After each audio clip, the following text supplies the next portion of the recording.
Hello, hello, bonjour à toutes, je suis ravie de vous retrouver pour cette 8e vidéo du mois de décembre. Alors aujourd'hui, on va parler d'outils et de méthodes innovantes. Pourquoi je vous parle de ça? D'abord parce que j'ai récemment reçu une étude que j'ai parcourue et que j'ai trouvée très intéressante, qui a été menée par le DCF Lab. Donc DCF, ce sont les dirigeants commerciaux de France, donc c'est un réseau qui regroupe différents directeurs, responsables commerciaux, et donc ils ont monté un laboratoire d'études pour réfléchir justement à des méthodes innovantes qui viennent peut-être casser le modèle traditionnel de management et trouver des manières un peu plus dans l'air du temps d'animer les équipes.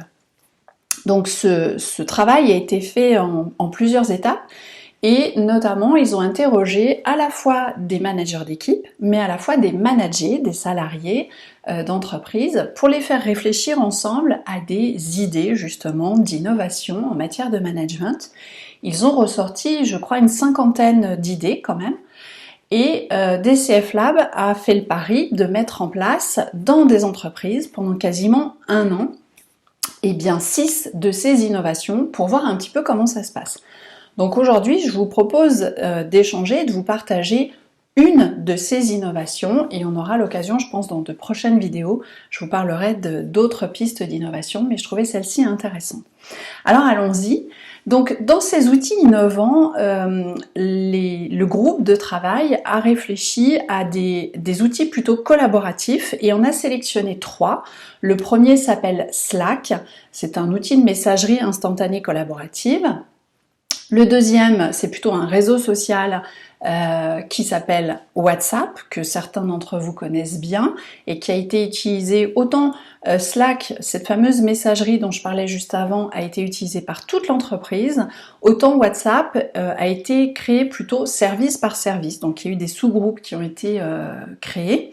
Et puis effectivement, le troisième outil qui a été utilisé, c'est Klaxoon, qui est un outil assez ludique pour gérer par exemple des formations ou des réunions.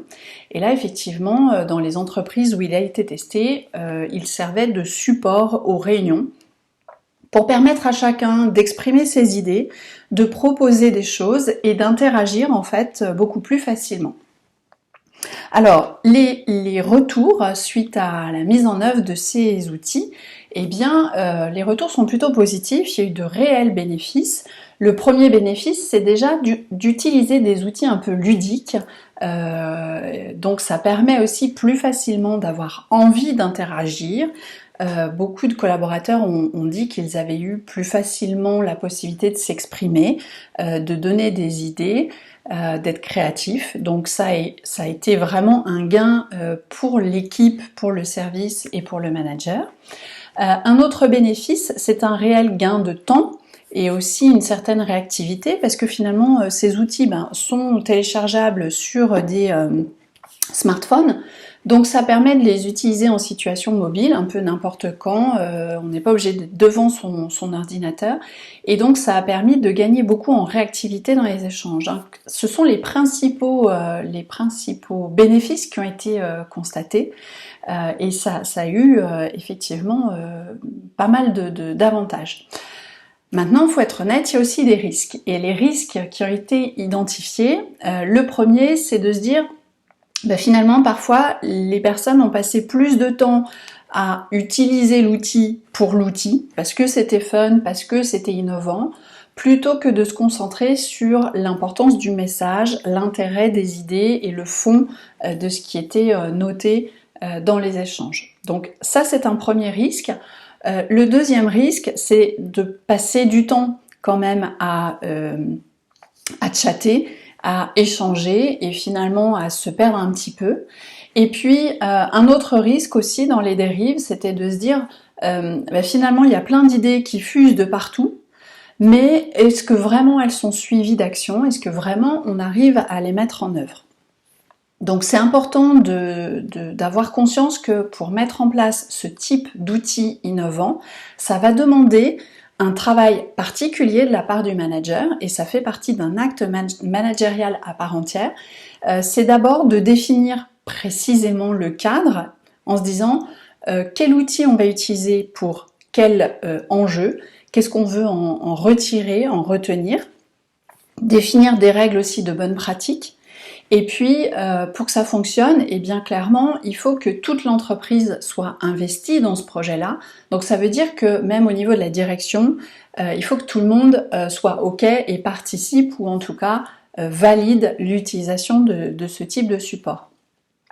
Un autre facteur clé de réussite, ça va être pour le manager d'être persévérant, parce que clairement on change des habitudes auprès des salariés et on sait très bien que peut-être ce type d'outil va être assez facilement utilisé par des collaborateurs de la jeune génération, les fameux millénials. Ce sera peut-être plus difficile de faire prendre en main ces outils par des collaborateurs un peu plus seniors. Donc ça nécessite un véritable accompagnement de la part du manager. Et puis aussi, pour s'assurer que ça fonctionne bien, il faut mettre en place des outils de suivi, comme je disais, pour valider que les idées vont être vraiment mises en œuvre et qu'on va peut-être mettre en place des indicateurs de suivi pour que toutes ces idées qui sont intéressantes ne restent pas lettre morte dans un outil. Alors, soit ce type d'outil va pouvoir désengorger clairement les messageries, ça peut être un gain, mais il faut aussi être attentif que ça ne soit pas juste une substitution de support et que finalement tout le monde communique dans tous les sens sans forcément qu'il y ait un fil conducteur. Alors voilà, j'espère en tout cas que ce partage vous donnera des outils et des idées pour tester peut-être des méthodes plus innovantes dans votre façon d'animer votre équipe en tant que manager. Si vous avez déjà, ou si votre entreprise utilise déjà certains de ces outils, n'hésitez pas à le partager dans les commentaires pour nous dire quel gain vous y voyez ou peut-être quelles sont les difficultés que ça engendre dans votre métier de manager au quotidien. J'espère en tout cas que ça vous apporte de la valeur. Sentez-vous libre, comme d'habitude, de partager et de liker cette vidéo si ça vous intéresse. Et en tout cas, moi je vous dis à demain pour de nouvelles idées dans une nouvelle vidéo. Bye!